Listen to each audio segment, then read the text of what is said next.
Dear students, today I am going to start with the development of the central nervous system. I am going to tell you in detail about the development of the spinal cord and its meninges, and also about the subdivisions of the primitive brain vesicles that will develop from the neural tube, and also how the primitive brain vesicles form the shape of the adult brain by formation of various flexures within them, and the clinical importance and congenital anomalies associated with spinal cord development also to some extent. Now, before going into the development of the central nervous system, you must remember the development of the neural tube. I hope you remember how the neural tube was formed by the process of neurulation. It was dealt in the class of third week of development, I suppose. Let me help you recollect. You can identify the notochord in this picture. The black circle, it represents the notochord. So the notochord induces the overlying ectoderm to thicken and form the neural plate. Remember, this neural plate is formed in the region between the primitive streak and the prochordal plate. So the neural plate, its margins with development, the margins of the neural plate raises up, forming the neural fold, and gradually the two margins from either side, that is the neural folds from either side, they approach each other and fuse in the midline, thereby forming a tube, and this is the neural tube. And after its formation, the neural tube, it just submerges, and as you can see in the lower picture, the neural tube, after being formed, it is covered by the ectoderm, endoderm, and on either side it is the paraxial mesoderm. So this is how the neural tube is formed in the developing embryo. It is said that the neural folds, in the process of formation of the neural tube, the neural folds, they first fuse in the cervical region, and gradually this fusion, it extends cranially and caudally, forming the neural tube. Now, after its formation, the neural tube, its anterior and posterior end remains open for some time. The anterior end is called the cranial neuropore and the posterior end is called the caudal neuropore. Through these openings, the neural tube, it communicates with the overlying amniotic cavity for some time. The cranial neuropore closes on day 25th, whereas the caudal neuropore closes 3 days later, leading to the formation of a closed tube which is wider cranially and narrow caudally. This is the neural tube, and the wider cranial part in future will form the brain of the embryo, and the narrow caudal part will form the spinal cord. This is a schematic diagram of the neural tube. Now with development, the cephalic part of the neural tube, it shows 3 dilatations. These 3 dilatations are the prosencephalon, mesencephalon, and rhombencephalon. Together they are called the primitive brain vesicles. And the lower narrow part, as I have already said, it forms the spinal cord. Now as development continues, the primitive brain vesicles, they again subdivide. The prosencephalon subdivides into telencephalon and diencephalon. Mesencephalon remains as it is without any subdivision, whereas the rhombencephalon also divides into metencephalon and myelencephalon. So what are the adult derivatives of these subdivisions? So this chart shows how the primitive brain vesicles develop subdivides and what are the adult derivatives of each subdivisions. So telencephalon, it will form the cerebral cortex, corpus striatum, hippocampus. The diencephalon, it will form the thalamus, hypothalamus, optic stalk, which is destined to form the eyes of the embryo and also parts of the pituitary gland. The mesencephalon, in future, it will form the midbrain of the embryo. The metencephalon is destined to form the pons and cerebellum, and the myelencephalon will form the medulla oblongata in the developing embryo. So these are the final derivatives of the brain vesicles in the developing embryo.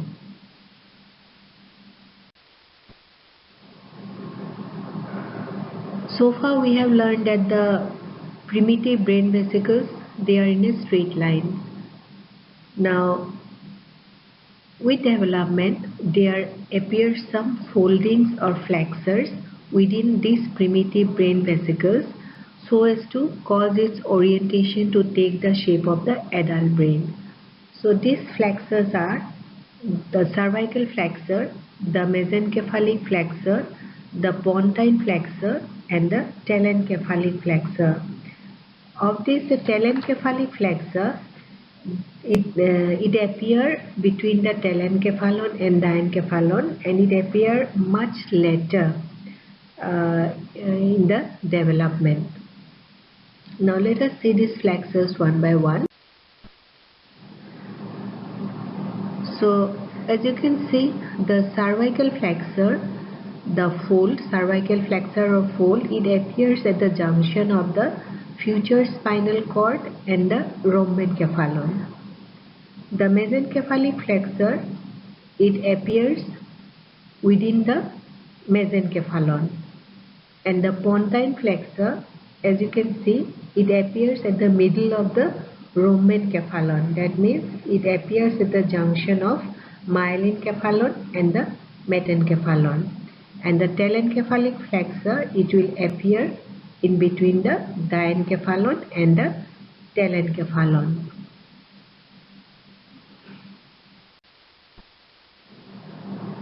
So this is the final outcome of the flexure formation. So this picture shows how the straight neural tube, comprising of the primitive brain vesicles, prosencephalon, mesencephalon and rhombencephalon, they undergo folding and ultimately it takes the shape of the brain as in adult.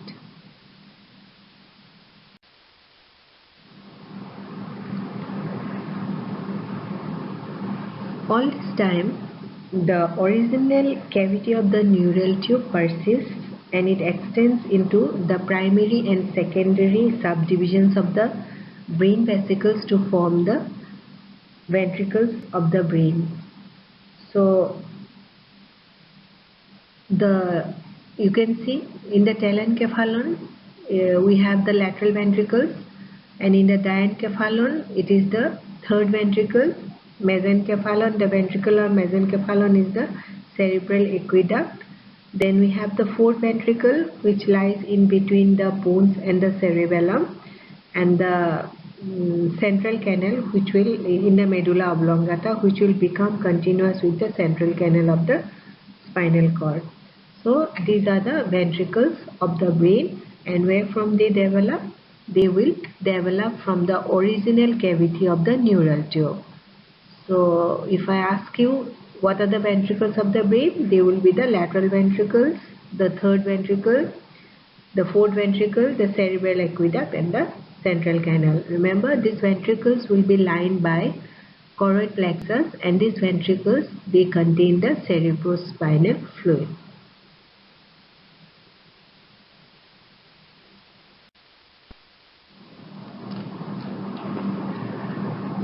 Now if you look at the wall of a freshly formed neural tube, it is seen that the wall is lined by neuroepithelial cells.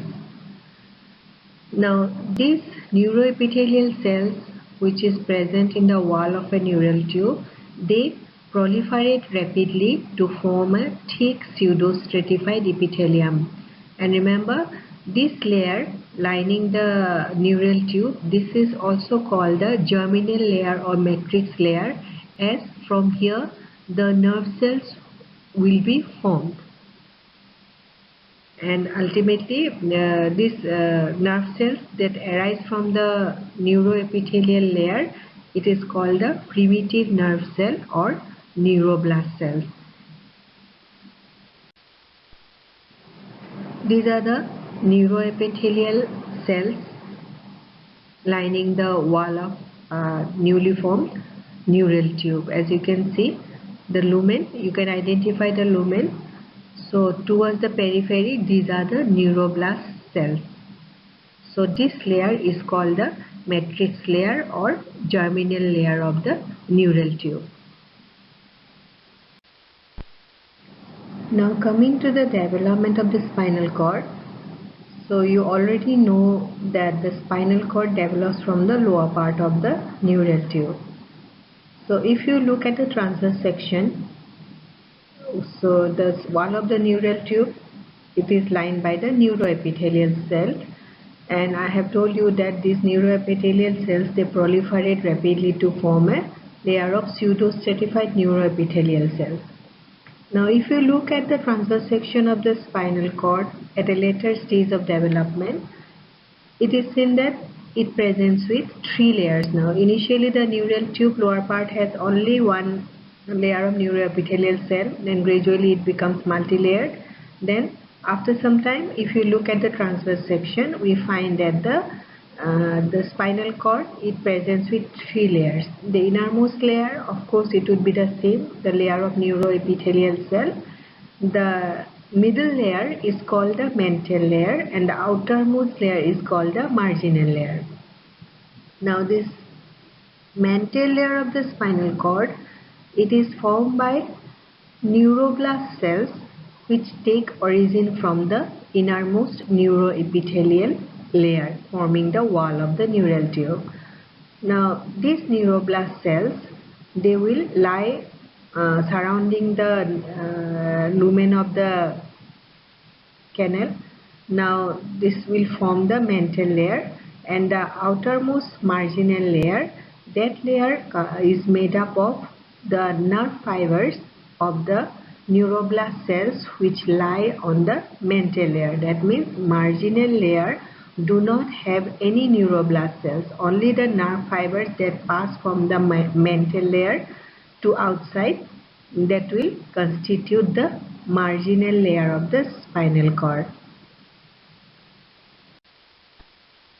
In future, the mantle layer will form the grey matter of the spinal cord, and the marginal layer, it will form the white matter of the spinal cord, because the nerve fibers will be myelinated by oligodendrocytes, thereby giving it a whitish appearance. So it is called the white matter of the spinal cord.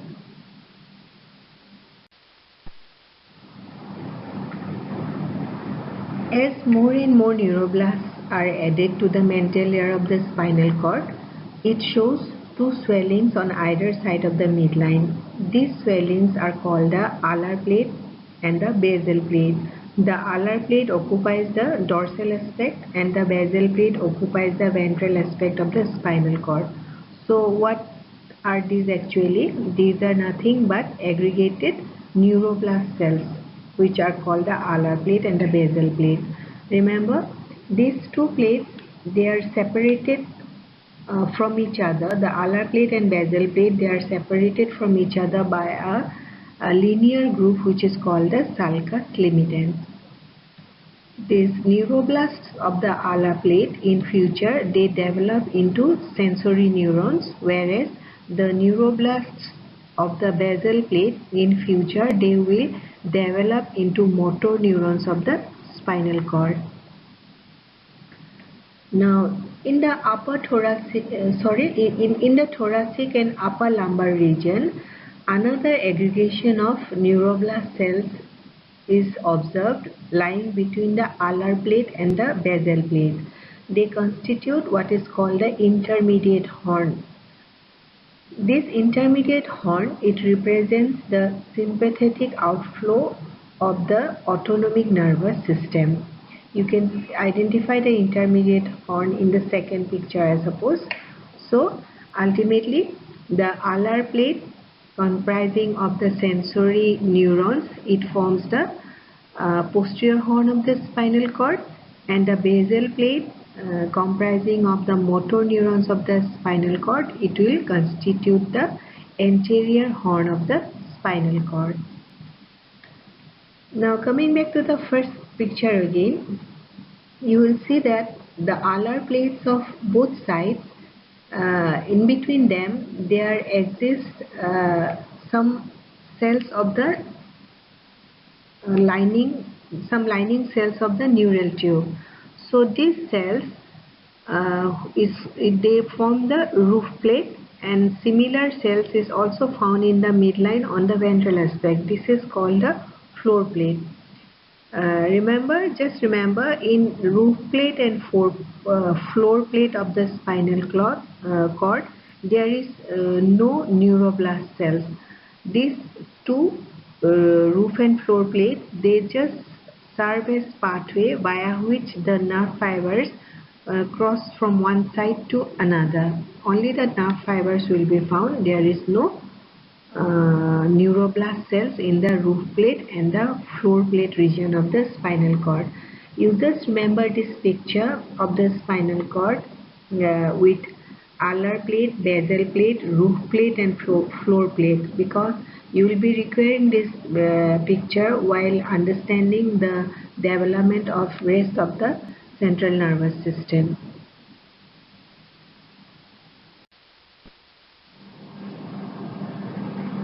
So I have already told you the cells in the other alar plate, they form the posterior horn or dorsal horn of the spinal cord. Cells in the basal plate become afferent motor neurons and form the ventral horn of the spinal cord. The intermediate horn, which is present only in the thoracic and upper lumbar region, it will contain sympathetic outflow tract of the autonomic nervous system. And the lumen of the neural tube, it forms the central canal of the spinal cord. Now let me tell you how the posterior median septum and the anterior median fissure of the spinal cord is formed. With addition of neuroblast cells to the alar plates, what happens, both the alar plates, they move medially, that means they approach each other. So in this manner, when they approach each other, they obliterate the lumen of the neural tube which is in between them. So in this way, by obliteration of the part of the neural tube, the alar plates, they will form the posterior median septum. That means the posterior median septum is formed by obliteration of the part of the neural tube which was lying in between the two alar plates. On the other hand, with the addition of more and more neuroblast cells, the basal plates, they tend to move away from each other. They move downwards and laterally from each other. So as they do so, what happens? The marginal layer, it gradually goes in between the two basal plates, thereby forming the anterior median fissure.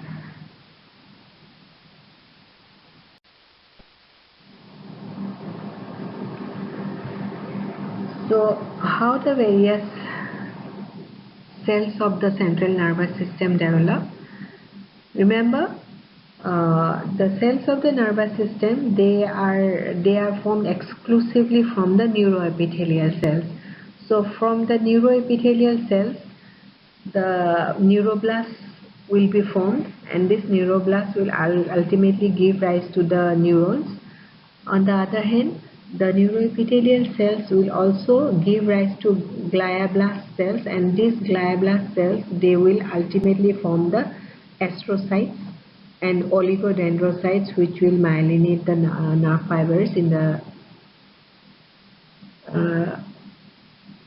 central nervous system. Then after the neuroepithelial cells cease to form the neuroblast cells and glioblast cells, the remaining cells, they convert themselves into ependymal cells, and these ependymal cells will ultimately line the central canal of the spinal cord. There is another cell in the central nervous system called microglia. This is a highly phagocytic cell, and these cells, they are formed from the mesenchymal cells that enter the neuroepithelial cells in the process of vascularization of the cells of the central nervous system.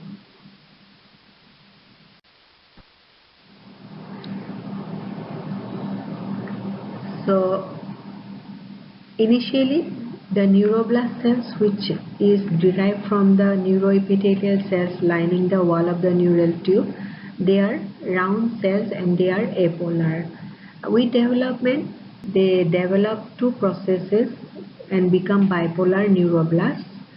And again, as the development continues, the process at one end elongates rapidly to form the primitive axon, whereas the process at the other end shows cytoplasmic arborization, and they develop into primitive dendrites.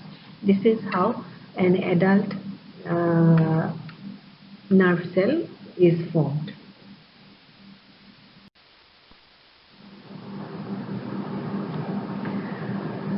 So talking about the spinal cord again, you are also to know about the dorsal and ventral nerve roots of the spinal cord. Now the axons of neurons in the basal plate, you remember the basal plate? On the ventral aspect it is the basal plate, and on the dorsal aspect that was the alar plate. So the axons of neurons in the basal plate, they pass through the marginal layer and they form the ventral root of the spinal nerve. At this ventral root of the spinal nerve, they conduct impulses from the spinal cord to the muscle.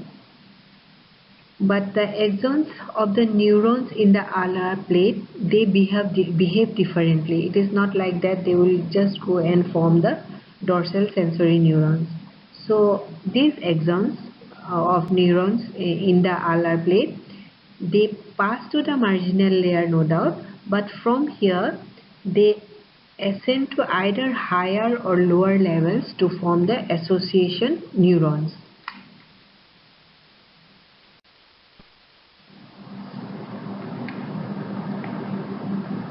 So dorsal root ganglia of a spinal nerve, it develops from the neural crest cells. So neural crest cells, I am sure you remember where from we get the neural crest cells.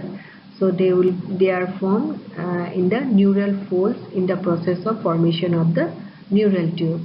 So I have already told you the importance about the neural crest cells, what are the important structures that will be formed in the developing embryo from the neural crest cells. Just memorize that chart. So these neural crest cells, they come and lie along the lateral aspect of the neural tube, which is destined to form the spinal cord, and there they form the dorsal root ganglia. Now from this dorsal root ganglia, two types of processes arise. One is the central process, the other is the peripheral process. The central process, they go to the towards the alar plate of the developing spinal cord. They are forming the dorsal sensory root, whereas the peripheral process of the dorsal root ganglia, they go and merge with the ventral motor root of the developing spinal cord to form the trunk of the spinal nerve. So this is how the dorsal sensory root of the developing spinal cord will be formed. It will be formed by fibers coming from the dorsal root ganglion.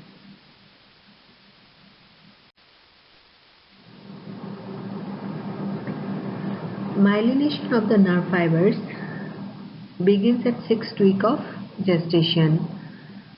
So in the marginal layer of the spinal cord, the nerve fibers are myelinated by oligodendrocytes. But as soon as it comes out of the spinal cord, Schwann cells, they will myelinate the nerve fibers. Remember, these Schwann cells, they will be again arising from the neural crest cells. Remember, a single Schwann cell myelinate only a single axon, but a single oligodendrocyte can myelinate up to 50 axons at a time.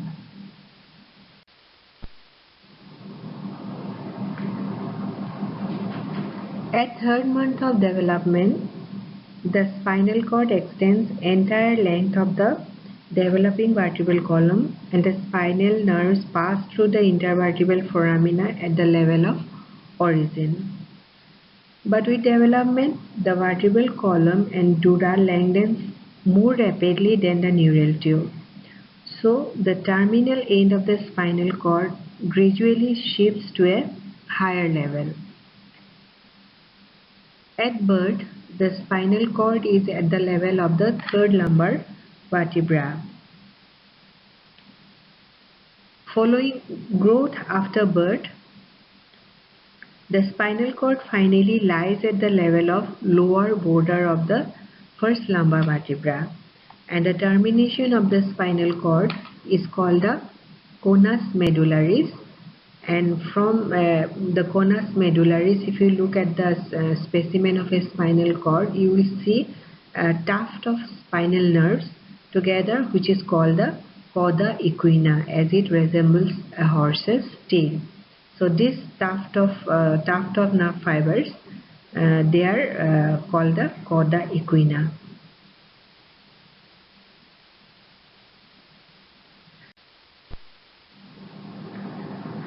We know that entire central nervous system is covered by tough membranes called meninges. As for the spinal cord, the dura mater of the spinal cord, it arises from paraxial mesoderm that surrounds the neural tube at the time of formation.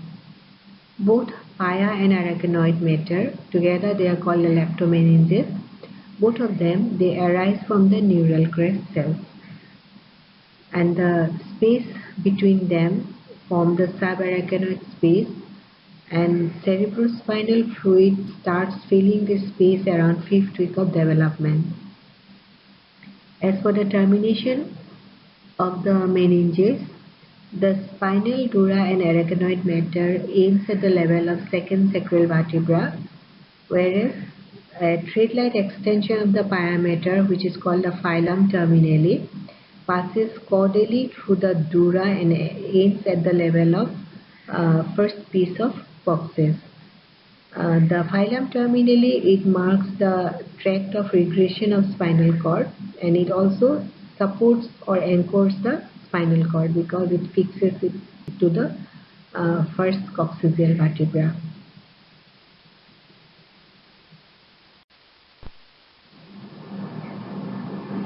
Now, coming to the clinical correlates, there is a condition called spina bifida or split spine. It is a defect of the vertebral column. These are the different types of spina bifida. Spina bifida occulta, when the defect is closed by the skin. Spina bifida cystica, when a cystic swelling is present at the site of the defect. Then comes spina bifida with meningocele and spina bifida with meningomyocele. These are some of the images of spina bifida. As you can see, the second picture is the spina bifida cystica, and the commonest site of spina bifida is the lumbosacral region. This is showing spina bifida occulta. That means the defect is there underneath, but it is covered by skin, and spina bifida occulta is associated with a tuft of hair and also some dimple on the skin.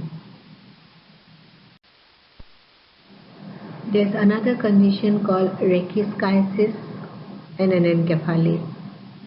This is due to failure of formation of the neural tube.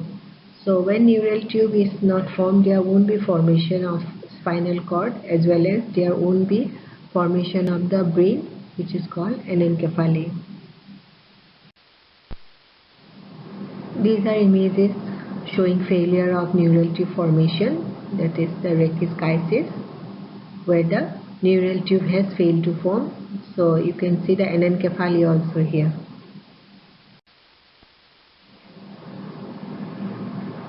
So lumbar puncture, it is carried out to withdraw cerebrospinal fluid for clinical analysis. So to withdraw the cerebrospinal fluid, the puncture is carried out between third and fourth lumbar vertebra. Why? Because we know the spinal cord usually ends at the lower border of the first lumbar vertebra. So if we put the needle at this level, there is less chance of injuring the spinal cord. So that's why this space is chosen for drawing cerebrospinal fluid, and also because this space is roomy.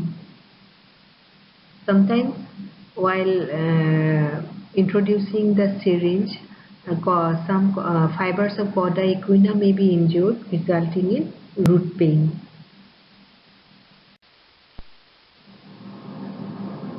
So objective of cisternal puncture is same, to withdraw cerebrospinal fluid, and in this the puncture is made in the cerebellomedullary cistern. So the needle is inserted between the posterior arch of atlas, that is the first cervical vertebra, and the posterior margin of foramen magnum, and this is carried out only if the lumbar puncture is not possible. So if it is urgently required that CSF need to be withdrawn, but lumbar puncture is not possible in the patient, then they go for cisternal puncture and take out the cerebrospinal fluid for clinical analysis. Thank you.